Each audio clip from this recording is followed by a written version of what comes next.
وأما من أوتي كتابه بشماله فيقول يا ليتني لم أوت كتابيه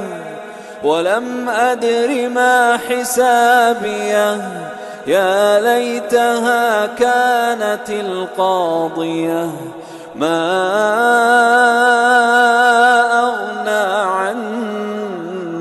ماليه هلك عني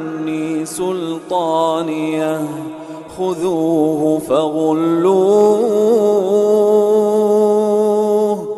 ثم الجحيم صلوه